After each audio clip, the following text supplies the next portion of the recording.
શું તમે ક્યારે એવું અનુભવ્યું છે કે તમારું શરીર થાકી ગયું છે પણ મગજ હજુ પણ દોડી રહ્યું છે? રાત્રે 2 વાગ્યા સુધી ઊંઘ નથી આવતી, એક જ વાત ફરી અને ફરી. જો નિષ્ફળ જઈશ તો, જો લોકો મારા વિશે ખરાબ વિચારશે તો, જો મેં ખોટો નિર્ણય લઈ લીધો તો, અને પછી તમે કોઈ જ નિર્ણય નથી લેતા. સાંભળવામાં એવું લાગે છે કે તમે બહુ સમજદાર છો, પણ કદાચ તમને જાણીને આશ્ચર્ય થશે કે ઓવર થિંકિંગ એ ઇન્ટેલિજન્સની નિશાની નથી. ઘણી વખત એ ફિયરની નિશાની હોય છે. અને સૌથી ખતરનાક વાત જાણો છો? ઓવર થિંકિંગ તમારી સમસ્યાઓ હલ કરતું નથી, નવી સમસ્યાઓ ઊભી કરે છે. જો આજે તમે આ વિડીયો પૂરો જોશો તો કદાચ આજે પછી તમે તમારા મગજને એક અલગ જ રીતે જોવાનું શરૂ કરી દેશો. નમસ્કાર મિત્રો, હું છું કોચ પ્રફુલ્લ. આ ચેનલ પર આપણે મોટિવેશન નહીં પણ એવી સાયકોલોજી શીખીશું જે ખરેખર જીવન બદલી શકે છે. આજે આપણે વાત કરીશું ઓવર થિંકિંગ વિશે. એક એવી આદત જે ધીમે ધીમે માણસનો આત્મવિશ્વાસ, ખુશી અને સફળતા ત્રણે ચોરી લે છે. અને સૌ દુઃખદ વાત એ છે કે મોટા ભાગના લોકોને ખબર પણ પડતી નથી કે તેઓ ઓવર થિંકિંગની જાળમાં ફસાઈ ગયા છે. હું તમને રાહુલની એક વાત કહું. રાહુલ ખૂબ હોશિયાર હતો. કોલેજમાં બધા કહેતા આ છોકરો બહુ આગળ જશે. પણ 5 વર્ષ પછી જે લોકો ભણવામાં તેની પાછળ હતા એ લોકો પોતાની કરિયરમાં આગળ વધી ગયા. રાહુલ એ હજુ પણ વિચારી રહ્યો હતો, આ જોબ કરું કે બીજી, બિઝનેસ શરૂ કે ના કરું, લોકો શું કહેશે, હજી થોડો સમય રાહ જોઈ લઉં. દરેક નિર્ણય પહેલા એ 10 વખત વિચારતો, દરેક તક પહેલા એ રિસ્ક શોધતો, અને આખરે એ કંઈ જ કર્યું નહીં. એક દિવસ એના મિત્રએ પૂછ્યું, યાર તું આટલો હોશિયાર હોવા છતાં પાછળ કેમ રહી ગયો? રાહુલ થોડો સમય શાંત રહ્યો અને પછી એક જ વાક્ય બોલ્યો, હું આખી જિંદગી તૈયારી જ કરતો રહી ગયો, ક્યારેય એક્શન લીધું જ નહીં. મિત્રો, આ વાર્તા ફક્ત રાહુલની નથી, કદાચ આપણી પણ છે. ફરક માત્ર એટલો છે કે કોઈ કરિયર વિશે વધારે વિચારે છે, કોઈ રિલેશનશિપ વિશે, તો કોઈ પૈસા વિશે, તો કોઈ પોતાના ફ્યુચર વિશે. પણ અંત એક જ આવે છે, વિચારો વધતા જાય છે અને જીવન અટકતું લાગે છે. પણ સૌથી મોટો પ્રશ્ન એ છે, આપણું મગજ આવું કેમ કરે છે? આપણે ઓવર થિંકિંગ શરૂ ક્યાંથી થાય છે? આપણું બ્રેન આપણો મિત્ર છે કે દુશ્મન? ચાલો હવે આપણે એની સાયકોલોજી સમજીએ. મિત્રો, હું તમને એક સવાલ પૂછું છું. જો હું તમને કહું કે તમારું મગજ તમને દુઃખી કરવા માટે બનાવવામાં આવ્યું નથી, તો કદાચ તમને વિશ્વાસ નહીં આવે. સાચી વાત તો એ છે કે આપણું બ્રેન સૌથી પહેલા આપણને જીવતા રાખવા માટે કામ કરે છે, ખુશ રાખવા માટે નહીં.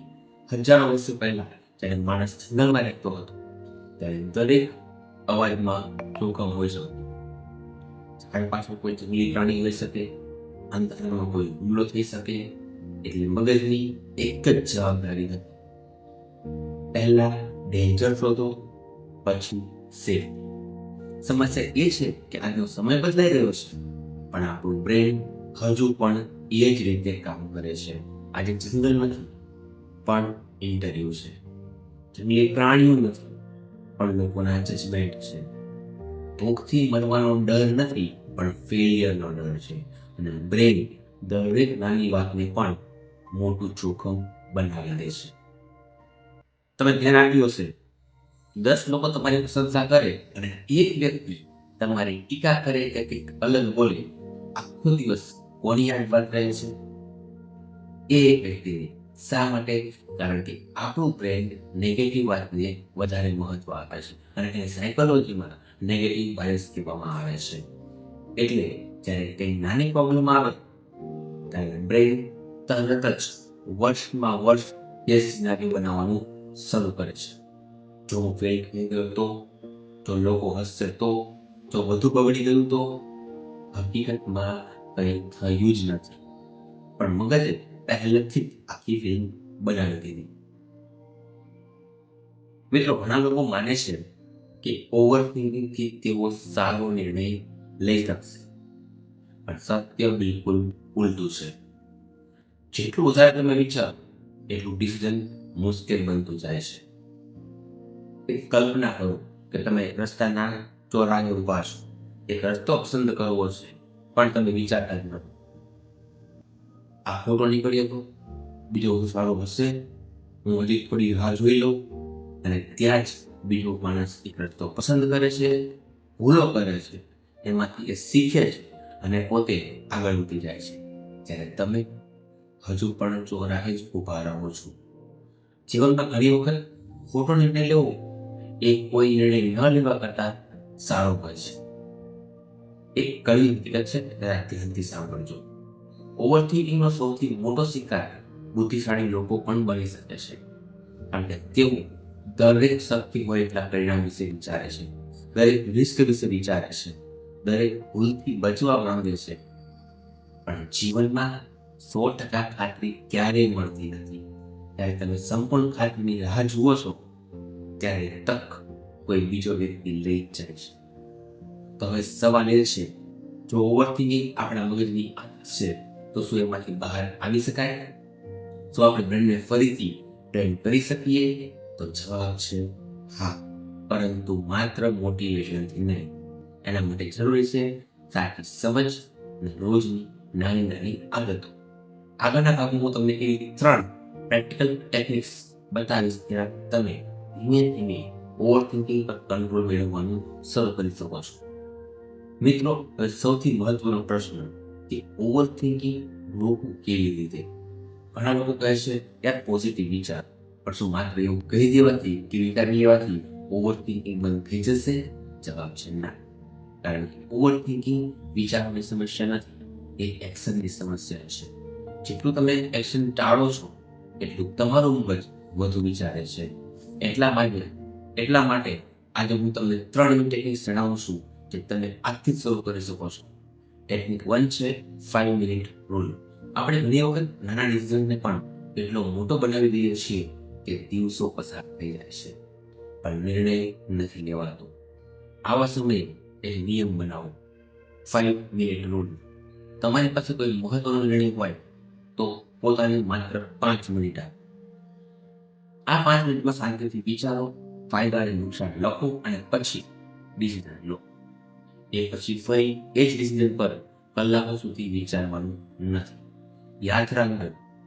યાદ રાખજો, પરફેક્ટ ડિસિઝન કરતા ટાઈમ ડિસિઝન વધારે મહત્વનો હોય છે. ટેકનિક 2 છે લખો, મગજમાં રાખશો નહીં. એક નાનકડી એક્ટિવિટી કરો.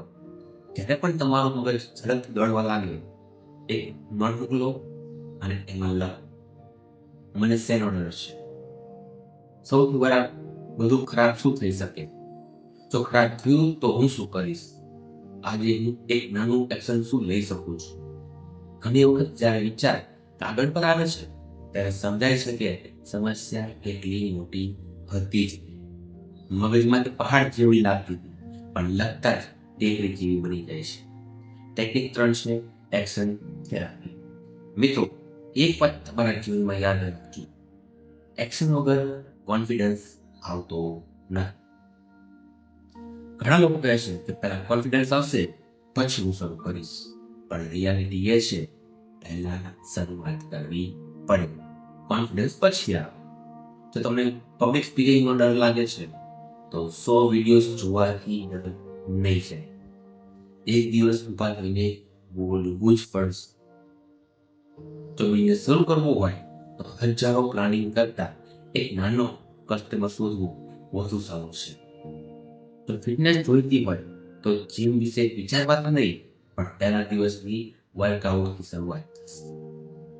એક્શન બ્રેનની નવી રિયાલિટી શીખવે છે.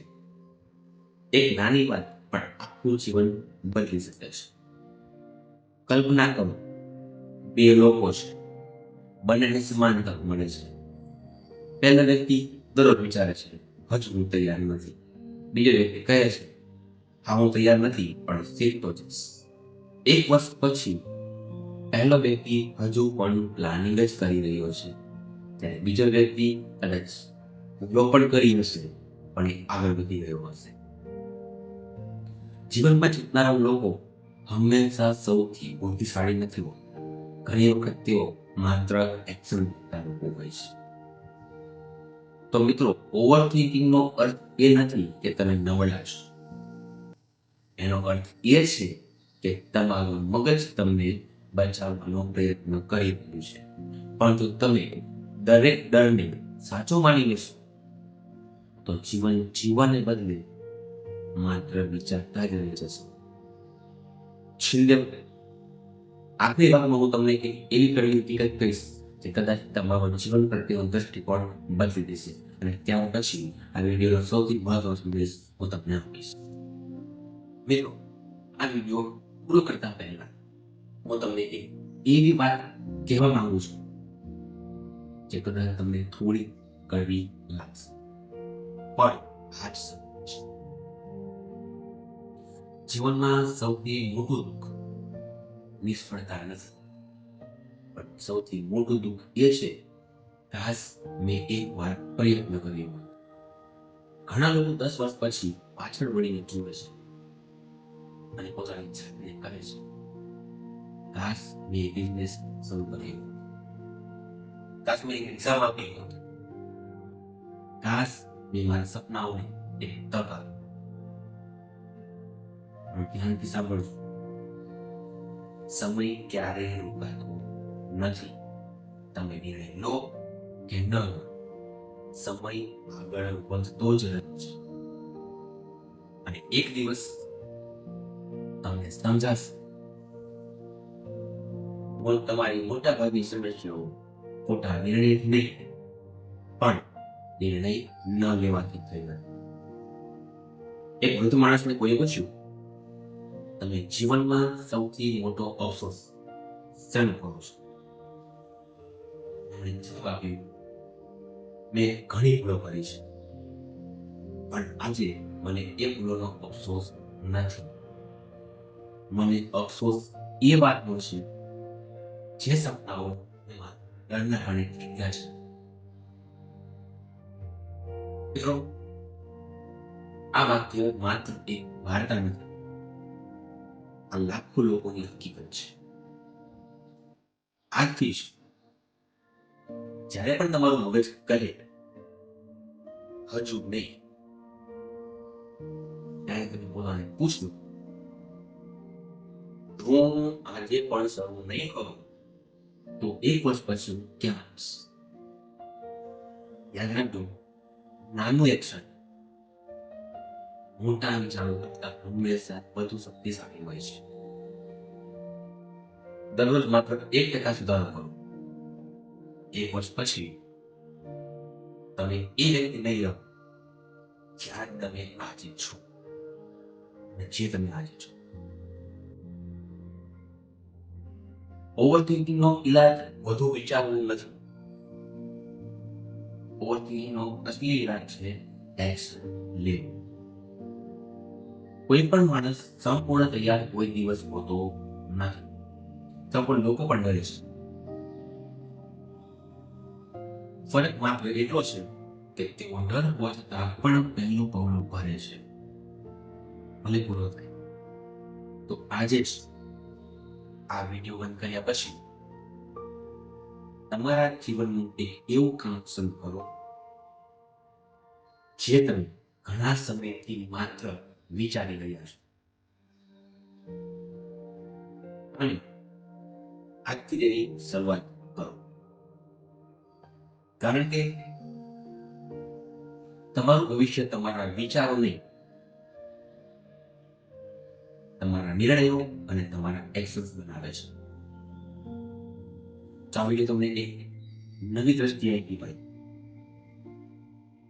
જો આ વિડીયોને તમને કંઈક નવું શીખવા મળ્યું હોય તો આ વિડીયોને લાઈક કરો અને એવા કોઈ વ્યક્તિ સાથે શેર કરો જે ઓવર થિંકિંગના કારણે પોતાની જિંદગીમાં અટકેલો છે. અને જો તમને આવી જ સાયકોલોજી, માઇન્ડસેટ અને લાઈફ રિયાલિટી વિશે સરળ ગુજરાતીમાં શીખવા માંગો છો તો કોચ પ્રફુલ ચેનલને સબસ્ક્રાઇબ કરો અને બેલ નોટિફિકેશન ઓન કરી દો જેથી આપને મારા નવા વિડીયો મળતા રહે. આપણે ફરી મળીશું આગામી વિડીયોમાં. ત્યાં સુધી યાદ રાખજો, વિચારો નહીં, જીવન બદલે એવું એક્શન લો.